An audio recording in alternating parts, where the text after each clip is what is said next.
நான் சிற்றேட்டை எடுத்து தின்றேன். திருத்தூதர் யோவான் எழுதிய திருவழிபாட்டிலிருந்து வாசகம். அதிகாரம் 10, இறை வார்த்தைகள் 8 முதல் 11 முடிய.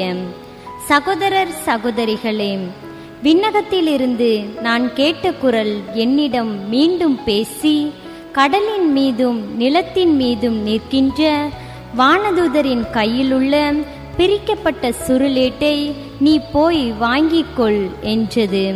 நானும் அந்த வானதூதரிடம் சென்று அந்த சிற்றேட்டை என்னிடம் தரும்படி கேட்டேன்.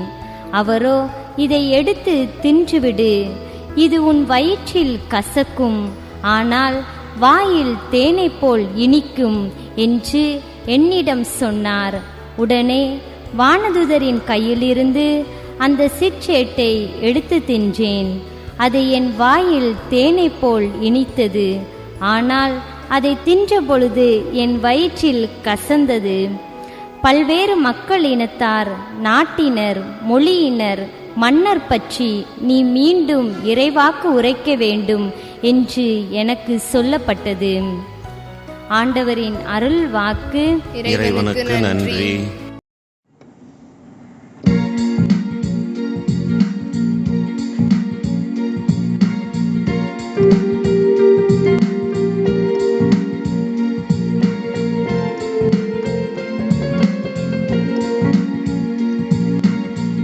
சொற்கள் என் நாவுக்கு எத்துணை இனிமையானவை. சொற்கள் என் நாவுக்கு எத்துணை இனிமையானவை.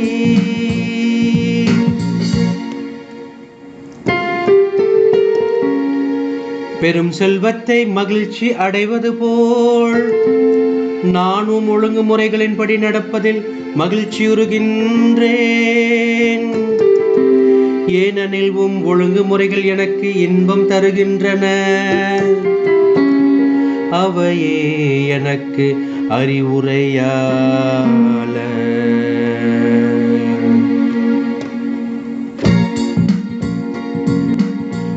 சொற்கள் என் நாவுக்கு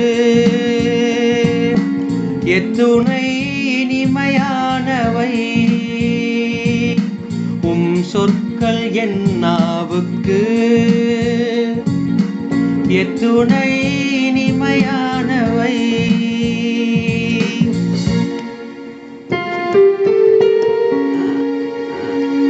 நீர் திருவாய் மலர்ந்த சட்டம் ஆயிரக்கணக்கான பொன் வெள்ளி காசுகளை விட எனக்கு மேலானது. சொற்கள் என் நாவுக்கு எத்துணை இனிமையானவை.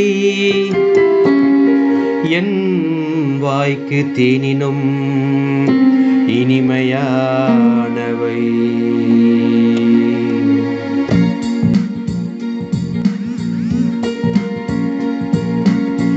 சொற்கள் என் நாவுக்கு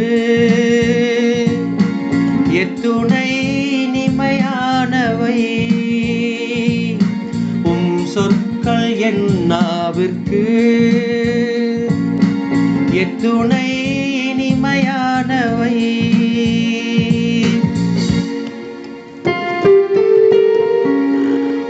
ஒழுங்குமுறைகளை என்றும் என் உரிமை சொத்தாய் கொண்டுள்ளேன். ஆகவே அவை என் இதயத்தை மகிழ்விக்கின்றன. வாயை ஆவென திறக்கின்றேன், பெருமூச்சு விடுகின்றேன். ஏனெனில் கட்டளைகளுக்காக ஏங்குகின்றேன்.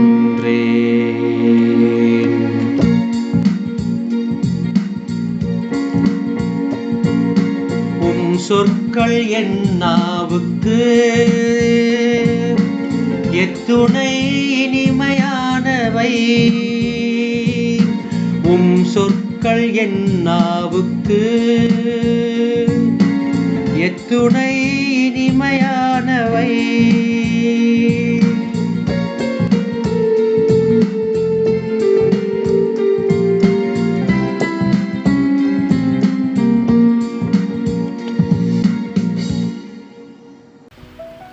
அல்லேலூயா அல்லேலூயா.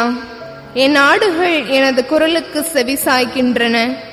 எனக்கும் அவற்றை தெரியும், அவையும் என்னை பின்தொடர்கின்றன என்கிறார் ஆண்டவர். அல்லேலூயா. ஆண்டவர் உங்களோடு இருப்பாராக. உம் ஆன்மாவோடும் இருப்பாராக. புனித லூக்கா எழுதிய பரிசுத்த நற்செய்தியிலிருந்து வாசகம். ஆண்டவரே, மாட்சி உமக்கே. லூக்கா நற்செய்தி 19வது பிரிவு, வார்த்தைகள் 45 48 முடிய. அக்காலத்தில் இயேசு கோவிலுக்குள் சென்று அங்கு விற்பனை செய்து கொண்டிருந்தோரை வெளியே துரத்தத் தொடங்கினார்.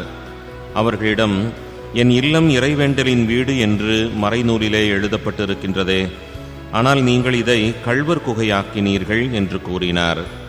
இயேசு ஒவ்வொரு நாளும் கோவிலிலே கற்பித்து வந்தார். தலைமை குருக்களும் மறைநூல் அறிஞர்களும் மக்களின் தலைவர்களும் அவரை ஒழித்துவிட வழி தேடினார்கள். ஆனால் என்ன செய்வது என்று யாருக்கும் தெரியவில்லை. ஏனென்றால் மக்கள் அனைவருமே அவர் போதனையை கேட்டு அவரையே பற்றி கொண்டிருந்தனர். கிறிஸ்துவின் நற்செய்தி. கிறிஸ்துவே, உமக்கு புகழ்.